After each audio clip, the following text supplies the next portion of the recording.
I think early on we knew that when you are working in a treatment program and you allow certain substances to be used and not other substances to be used, we were giving mixed messages. We wanted to make sure that we were being very clear that nicotine addiction is a serious addiction and impacts the whole recovery process. We had people who didn't have much going for them, and they spent what little money they had on the $10 a pack cigarette. So for a treatment program, it made sense to step away from promoting in any way, shape, or form. It's important that we set the example and that we make sure the clients see that we're role modeling the proper behaviors that need to be happening for people to, break different habits. And then there's always our clients, the public. How do they see us? When they think of our organization, how do they view us? We want you to be clean and drug-free, and yet here we are standing outside our own door smoking a cigarette. From a clinical point of view, it is the standard of care. Nationwide, healthcare agencies recognize that tobacco-free, nicotine-free, smoke-free is the standard of care in healthcare. The Joint Commission on Accreditation of Healthcare Organizations set the standard many years ago for hospitals and healthcare agencies to be smoke and tobacco-free. My concern is our clients, and moving them away from tobacco is good on any number of levels. I see tobacco as a gateway drug, and it helps get our people off and keep them off the hard drugs if we can get them off the drug that is tobacco.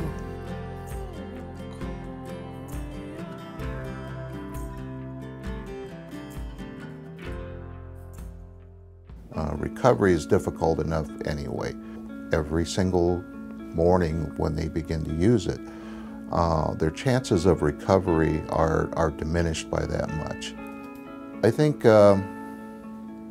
our tobacco-free policy came about by our need to model what we teach. And what we teach here at Akeela is to be substance-free. When we first began to look at tobacco prevention programming as part of what our prevention side of our agency does, there was a little question from board.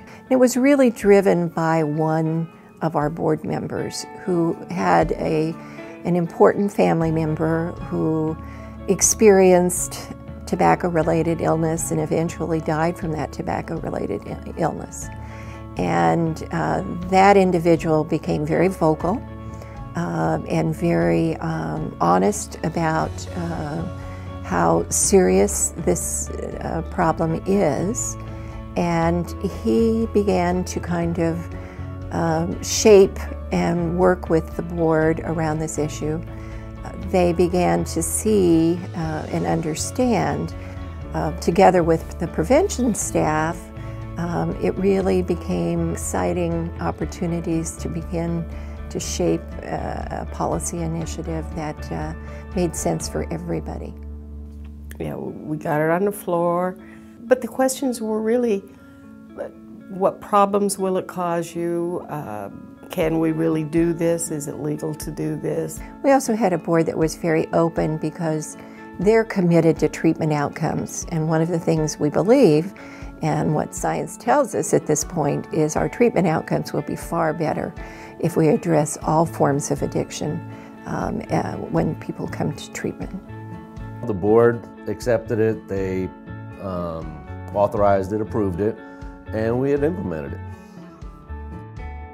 We rolled out the policy in our normal policy revision process, and it was sent out to the employees. Up until then, we certainly encouraged people to quit smoking, but there was not an overarching policy or program agency-wide to be tobacco-free and encourage people to do that as part of the regular treatment programs. We prohibit any use of any form of tobacco with our policy that is on our property, that we own, or we lease, or that we are occupying even for a short-term event.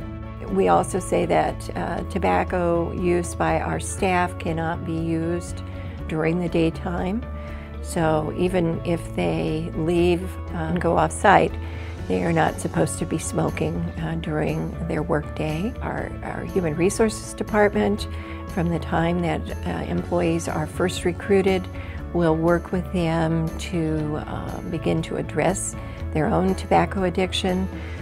We make sure that Akeela has a health insurance policy that is designed in part to work with people around their tobacco addiction.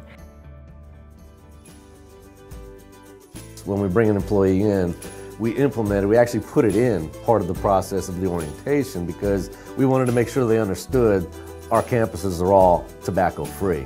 We actually hand out a quit line card with the information just in case they smoke or they have somebody that smokes. I think it's always fearful that staff are going to react adversely to this type of policy shift. We very prescriptively went program to program, introducing the new policy. We even had staff come to us and say, you know, now's the time for us to begin to address our own addiction with nicotine, because staff felt supported in the way that we introduced it. The whole tobacco-free process at Akeela, ongoing, we're certainly not there, but it's getting there, and it's a healthy thing for all of these people to do. We are committed to supporting treatment programs around the state in going tobacco-free, because we honestly believe that it will get to the treatment outcomes that we are all working towards. Speaking to other organizations, agencies, or treatment centers, I'd say consider a tobacco-free policy. It'll fit right in with your mission statement somewhere. Don't beat yourself up over it. Set some policies in place, work on them.